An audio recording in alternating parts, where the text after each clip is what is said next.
hope you're all doing good. Today I'm doing another What I Eat in a Day video here on the channel. And the grey has definitely settled in here in Malmö, so I'm all about making comfort food at the moment, but still sticking to adding lots of veggie goodness in there, as you know I like to do. And for breakfast I thought I'd try something new, but before I get into that I want to thank Glassesusa.com for sponsoring this video and tell you a little bit about them. So by cutting out the middleman, Glassesusa.com offers over 10,000 prescription glasses and sunglasses, including in-house brands like Muse and designer brands like Ray-Ban, Oakley, Gucci, and many more at up to 70% off retail prices. So maybe you guys don't know this about me because I often wear contact lenses, but I am extremely nearsighted. Rob laughs at me almost every day for this. And using Glassesusa.com is actually the first time for me shopping for glasses online. I've been really pleasantly surprised. I was a little bit worried that not trying on the glasses in real life would cause some trouble, but I was able to upload a photo in the online shop and see what each frame would look like on my face using their virtual try-on tool. There's also information of the size of each frame in inches or centimeters, which is great for comparing with the glasses you already have. And there's also a quiz on the site which helps you determine what frames would suit you and your face shape if you're finding it tricky sifting through the choices on your own. My glasses arrived in about a week after ordering them, which I think is really great. And I got 2 pairs of prescription glasses. The first ones are these Muse Matisse frames. They have this soft yellow toned clear color around the glass and then a tortoiseshell arm. And I think these are really fun and they're definitely something different and new for me. The second frame I got is called the Revel Sidestep, and they're more toned down in a matte brown. And they are more the style that I would normally go for, which made them a really safe bet. And in addition to offering glasses, you can also order contact lenses on Glassesusa.com. They also offer free shipping and returns and a 14-day money-back guarantee, so you don't have to take any financial risks at your end. So if you're interested in getting some new specs or contact lenses, I will leave Glassesusa.com's website down below if you want to check them out. But now let's get to cooking and all that I will eat today. And for breakfast, I want to make these Korean-style vegetable pancakes. And normally they would have wheat flour, but since I'm sensitive to gluten, I'm going to swap that out for chickpea flour. I have done this before in other recipes and it usually works quite well. So finger crossed it works now as well. And yeah, that's it. Let's get to cooking.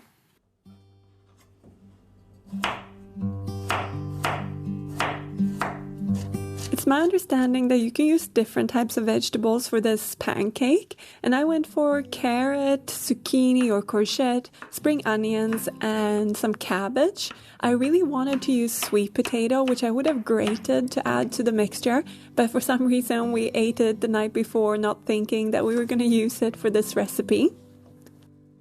What I did try to do is cut the different vegetables in a size that would cook pretty much evenly, so making sure that denser vegetables were cut pretty finely. For the batter itself, I combined chickpea flour or gram flour as it's also called, some potato starch, a little bit of turmeric for color and salt with water. I didn't get the ratios of batter to vegetables right at the get-go, but I will link the recipe I used as an inspiration in the description box below so that you can try it if you want to. And I just simply swapped the wheat flour for chickpea flour in that recipe.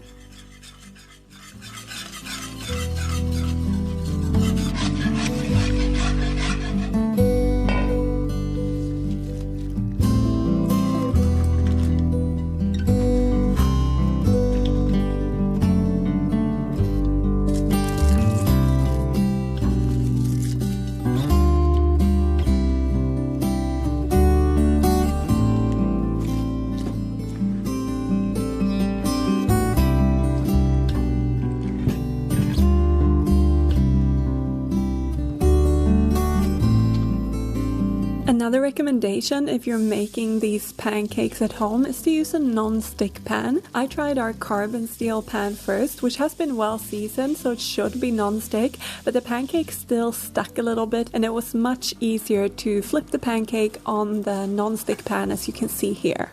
I did still use some oil just to get that nice color and crisp on the outside though.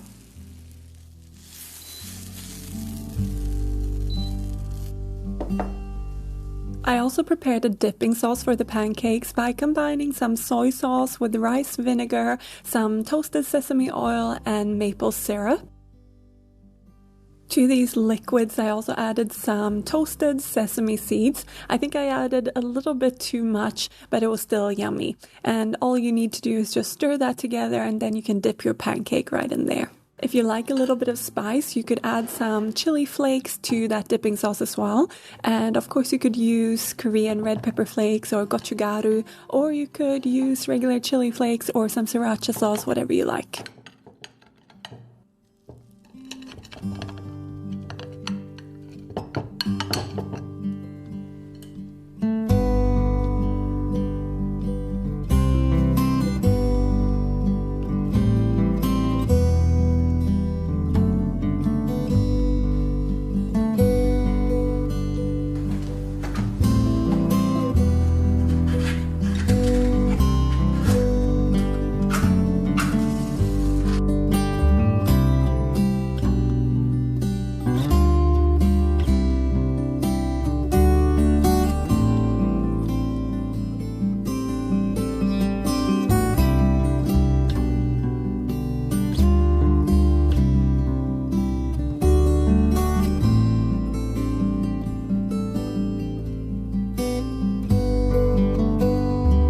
It's lunchtime and I'm going to make a soup, which is very much in character for me.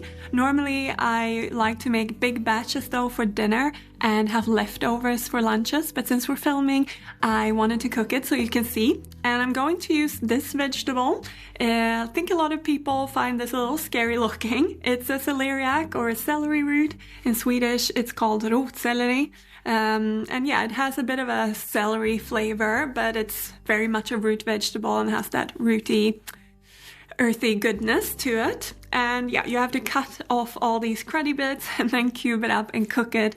And I'm gonna cook it with some leek and some onion and some vegan cream, and it's gonna be creamy and yummy. And yeah, let's just get started.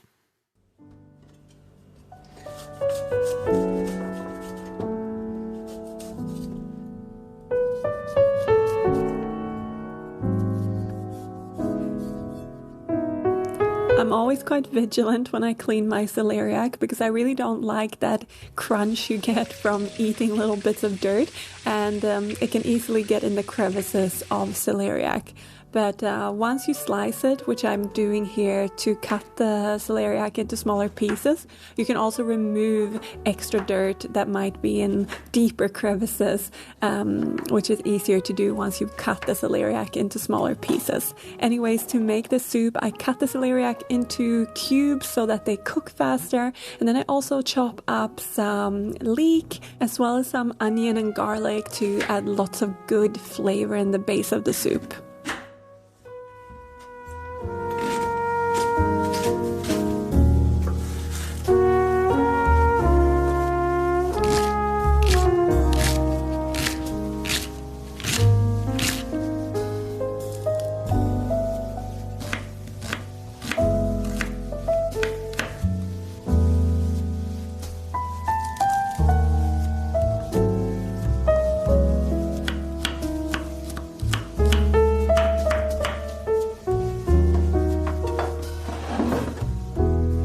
When cooking the soup, I like to saute the leek, onion and garlic in a little bit of oil before I add the celeriac and the water. And this is just to get it a little bit browned and bring all the flavors out from the veggies.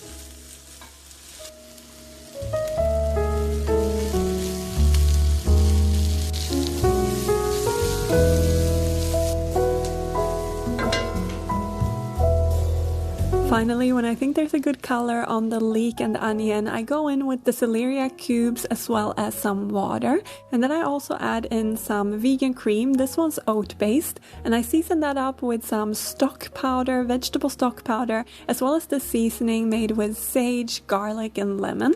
I really like these kind of spice blends for soups and stews because they've already combined yummy flavors, so you don't need to think so much yourself. But of course you could just go with separate spices. Pretty much any dried herb would taste good in there.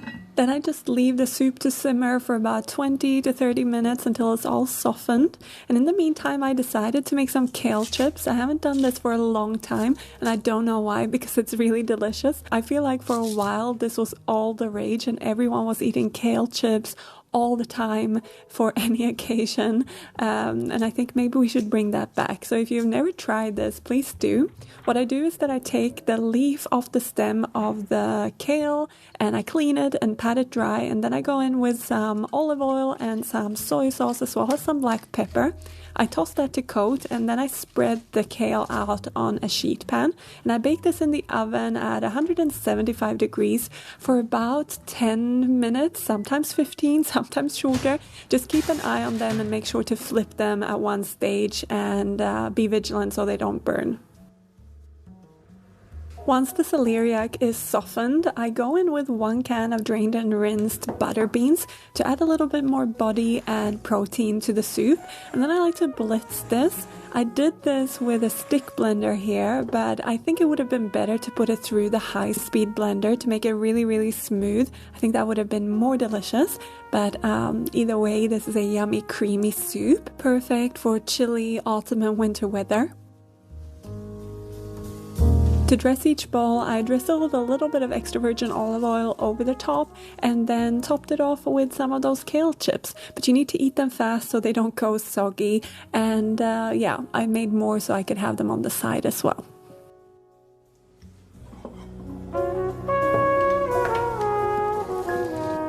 I pretty much always eat soups with bread on the side just to make it more filling, especially when I make these smooth blended soups. Here I've got some oat-based gluten-free bread that's really good if you're in Sweden. You can find it in the freezer section of pretty much any large supermarket.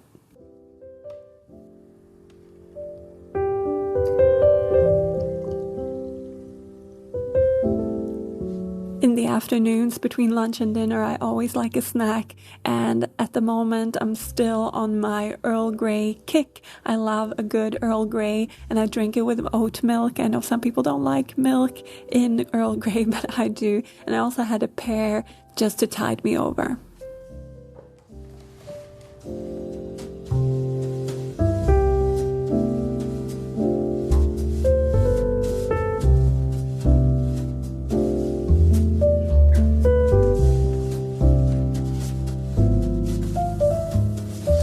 Alright, so we're gonna make some dinner now, and we're gonna make a stir fry. It's something that we do quite often in our household, and it's good because it's pretty quick and easy. At least I think so.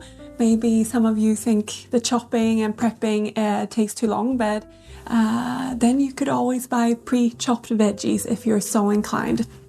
I have cleaned some Brussels sprouts that I thought we'd use in ours, and they're in season now, which is great, and they actually go really well in stir fries. And I'm also putting on some rice, but I thought I'd show you a fun way of making rice a little bit more interesting. So I'm going to mix some brown rice with a little bit of black rice, which actually makes the rice altogether a little bit purple if I get the ratios right. And I'm also going to be adding some quinoa in there to add more nutrients, interest, flavor.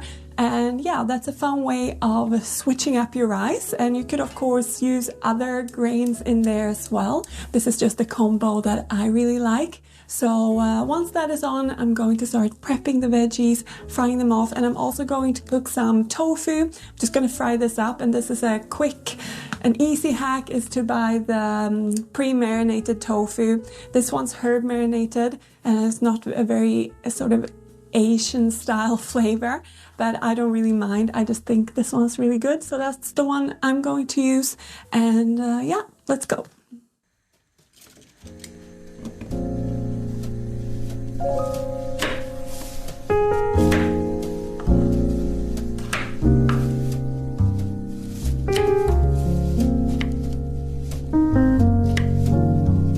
Once I had sliced my Brussels sprouts into halves or quarters, I chopped up some other veggies that I think go really well in a stir fry.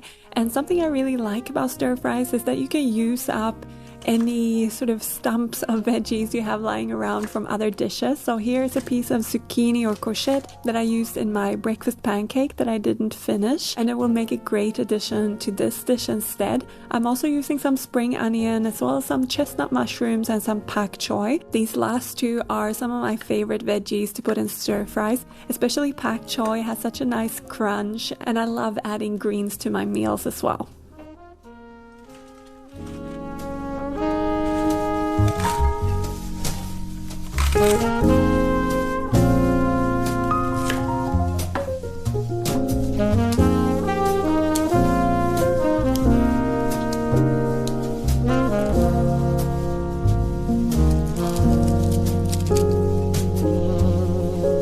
To add some good flavor to the stir fry, I'm also slicing up some garlic as well as some ginger. Of course, you could go in with fresh chili here, or you could add some chili sauce later if you like it a bit spicy.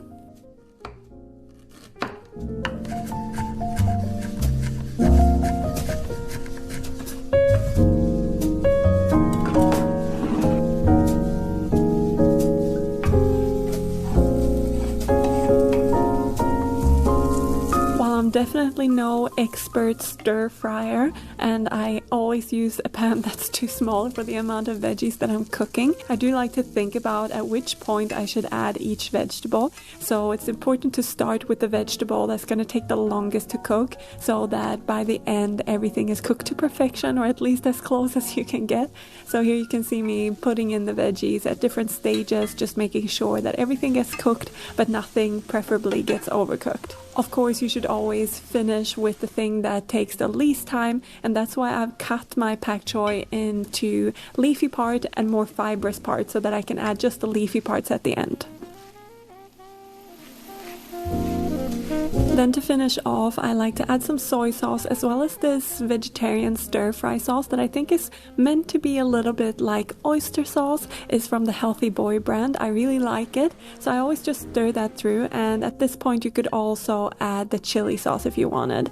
Then I serve up my rice, which you can see actually turned out nice and purple, and then top that with the stir-fried veggies and my fried tofu. I also like to garnish with a little bit of fresh coriander just to add a little bit of interest on the top.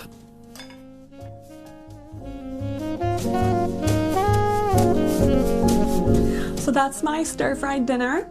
I always manage to overcrowd the pan when I make stir fries. I add too many veggies in there and they come out more steamed than stir fried, but I don't really mind. I think we need to get ourselves a really good wok pan actually, so we can do it properly. But yeah, this is it. I also wanted to say about the ratios with the rice. I think I managed to get that perfect purple rice, and I used half a cup of brown rice, and then in the half cup measurement I put 2/3 of quinoa and 1/3 of black rice, and it turned out beautiful, if I may say so myself. So yeah, now I'm gonna enjoy this, and I hope you've enjoyed this video. Thank you very much for watching. Don't forget to check out glassesusa.com in the link in the description box, and yeah, I look forward to seeing you in the next one. Take care everyone. Bye!